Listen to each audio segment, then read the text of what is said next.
नमस्कार, मैं के वर्मा आपका बहुत बहुत स्वागत करता हूं। आज अपनी साइंस से रिलेटेड कुछ मैं मोस्ट इम्पोर्टेंट इफ़ेक्ट लेके आया हूं, जिससे हर एक एग्ज़ाम में प्रश्न बनने की संभावना रहती है। साइंस से रिलेटेड प्रश्न लेके आया हूं। कुछ वैज्ञानिक हैं, वैज्ञानिकों के नाम हैं, वैज्ञानिक ने किसनी खोज की, कौन से सन में करी। ये एक छोटा सा टॉपिक है जो कि आपको हर एक एग्ज़ाम के लिए बहुत मोस्ट और इम्पोर्टेंट रहने वाला है।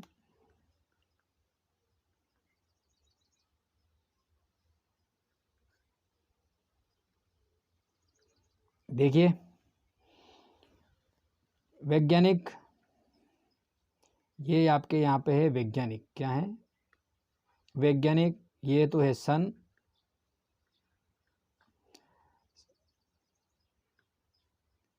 एक मिनट, सन, और सन के बाद आते हैं आपके वैज्ञानिक, वैज्ञानिक, और उसके बाद आते हैं खोज, खोज। तो आइए देखते हैं। सबसे पहले रॉबर्ट ब्राउन, वैज्ञानिक रॉबर्ट ब्राउन जो है, रॉबर्ट ब्राउन ने 1833 में, रॉबर्ट ब्राउन ने 1833 में, किसमें? 1833 में रॉबर्ट ब्राउन ने 1833 में किसकी खोज की? केंद्रक की खोज की। किसकी खोज की? केंद्रक की खोज की। कोशिका, एक कोशिका होती है, इस कोशिका के अंदर एक केंद्रक होता है, केंद्रक के अंदर केंद्रक द्रव्य होता है, और कोशिका के अंदर बहुत सारे कोशिका अंग होते हैं। तो रॉबर्ट ब्राउन ने किसकी खोज की? केंद्रक की खोज की। किसकी खोज की? केंद्रक की। आपको पता होगा कि आपका जो मोबाइल होता है, मोबाइल में एक होता है गूगल क्रोम। क्या होता है? Google Chrome. वो, उसमें बहुत सारे ब्राउन ब्राउन कलर रहते हैं, ब्राउन, नीला, पीला, जो भी कलर रहते हैं। तो वो एक प्रकार से देख लीजिए आप केंद्रक। और याद रखने का ट्रिक बता रहा हूँ, रॉबर्ट ब्राउन ने किसकी खोज की? केंद्रक की खोज की। तो ब्राउन ब्राउन कलर का रहता है आपका, तो इसलिए हम इस प्रकार से भी हम इसको याद रख सकते हैं कि 1833 में रॉबर्ट ब्राउन ने केंद्रक की खोज की। अगला आता है आपका कार्टी और डुजार्डिन, जीव द्रव्य जिसको बोलते हैं। कोशिका के अंदर केंद्रक होता है, केंद्रक के अंदर केंद्रक द्रव्य होता है, कोशिका के अंदर जीव द्रव्य भी होता है। प्रोटोप्लाज्म जिसको बोलते हैं, क्या बोलते हैं? प्रोटोप्लाज्म बोलते हैं। तो कार्टे और डुजार्डिन ने किसकी खोज की? जीव द्रव्य या प्रोटोप्लाज्म की खोज की 1838 में। किसमें? 1838 में। हम लोग एक सीक्वेंस के अनुसार सन को पढ़ते जा रहे हैं, एक सीक्वेंस में लेके पढ़ेंगे जिससे हमें आसानी से याद रहे। पहले वाला जो है 1833 रॉबर्ट ब्राउन केंद्रक, IMP, मोस्ट इम्पोर्टेंट IMP। अगला आता है बेंडा, 1850 बेंडा, जिसने किसकी खोज की? माइटोकॉन्ड्रिया की खोज की। किसकी खोज की? माइटोकॉन्ड्रिया की खोज की। अच्छा, माइटोकॉन्ड्रिया कहाँ पाया जाता है? माइटोकॉन्ड्रिया पाया जाता है, ये एक प्रकार का कोशिका अंग है। कोशिका के अंदर माइटोकॉन्ड्रिया, रिक्तिकाएँ, प्रोटोप्लाज्म, कोशिका द्रव्य, जीव द्रव्य, ये सारी चीज़ें केंद्रक के कोशिका में पाई जाती हैं। तो माइटोकॉन्ड्रिया जो है एक प्रकार से कोशिका का पावर हाउस भी कहलाता है। माइटोकॉन्ड्रिया को क्या बोलते हैं? कोशिका का पावर हाउस बोलते हैं। इसकी खोज किसने करी? 1850 में बेंडा ने करी। इसका नाम है सी बेंडा। अगला है, अच्छा, नाम किसने दिया? नाम दिया अल्टमैन ने। माइटोकॉन्ड्रिया जो नाम दिया वो किसने दिया? अल्टमैन ने नाम दिया। किसने दिया? अल्टमैन ने। अगला आता है आपका जीव द्रव्य का सिद्धांत। जीव द्रव्य का सिद्धांत 1861 में शुल्ज नामक वैज्ञानिक ने दिया। 1861 में शुल्ज नामक वैज्ञानिक ने जीव द्रव्य का सिद्धांत दिया। अगला आता है आपका कैमेलियो गोल्गी, गोल्जी बॉडी का, जो गोल्जी बॉडी जो होती है उसकी खोज किसने करी? कैमेलियो गोल्गी ने करी, और 1867 में करी। किस में करी? 1867 में करी। आगे देखिए जरा, केंद्र की अम्ल, केंद्र की अम्ल जो होता है इसकी खोज किसने करी? फ्रेडरिक मिशर ने करी। किसने करी? फ्रेडरिक मिशर ने। केंद्र के अंदर जो अम्ल होता है उसे बोलते हैं केंद्र की अम्ल। अब ये केंद्र की अम्ल की खोज जो की किसने करी? फ्रेडरिक मिशर ने करी 1869 में। 1869 में 1869। 1869 में केंद्रकीय अम्ल की खोज की। आगे देखिए जरा, अब अगला आता है आपका क्रोमोसोम। क्या आता है? क्रोमोसोम।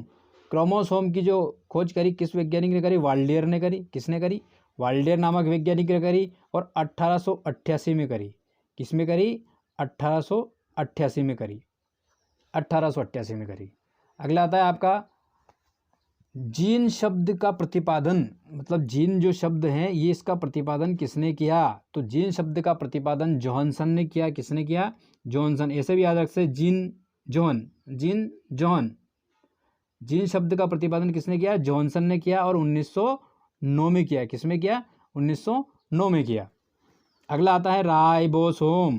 क्या आता है? Ribosome, most important, IMP। Ribosome की जो खोज करी पेलेडे ने करी। किसने करी? पेलेडे नामक वैज्ञानिक ने करी और 1955 में करी। किसने करी? 1955 में। अच्छा, मैं आपको एक बहुत शानदार ट्रिक बताता हूँ इस राइबोसोम की। अच्छा, राइस, चावल जो है, राइस किसको बोलते हैं? चावल को बोलते हैं। अच्छा, चावल को हम पेलेट में लेके खाते हैं। एक पार्टी में गए, अभी वहाँ सब लोग बफर सिस्टम था, तो वहाँ सब लोग राइस को काय में लेके खा रहे, एक पेलेट में लेके खा रहे। तो आप इस प्रकार से भी इसको याद रख सकते हैं, राइबोसोम मतलब राइस को काय में लेके खा रहे, पेलेट में लेके खा रहे। प्लेट जो होती है ना, प्लेट, तो हम उस प्लेट के नाम के आधार पर पेलेडे नाम रख देते हैं। तो राइबोसोम की खोज किसने करी? पेलेडे ने करी। और कब करी? 1955 में करी। कब करी? 1955 में करी। अच्छा, बचपन में हम लोग ऐसा भी रख सकते हैं इसको याद रखने के लिए, बचपन में हम लोग राइस को काय में लेके खाते हैं? पेलेट में लेके खाते हैं, मतलब प्लेट में लेके खाते हैं। तो जब पेलेट में लेके खाते हैं तो राइबोसोम की खोज किसने की? पेलेडे ने की। और कब की? 1955 में। 55 मतलब बचपन, मतलब बचपन में राइस काय में लेके खाए हम लोगों ने? पेलेट में लेके खाए। इसलिए हम इसको इस प्रकार से भी याद रख सकते हैं। बहुत इंपॉर्टेंट है, याद रखने लायक है और आसानी से ही इसको याद रख सकते हैं। अगला है लाइसोसोम। लाइसोसोम की जो खोज करी वो की आपके डी डुबे ने। किसने करी? डी डुबे ने की। 1957 में की। कब की? 1957 में करी। अब आपको इसका भी शानदार ट्रिक बताता हूँ।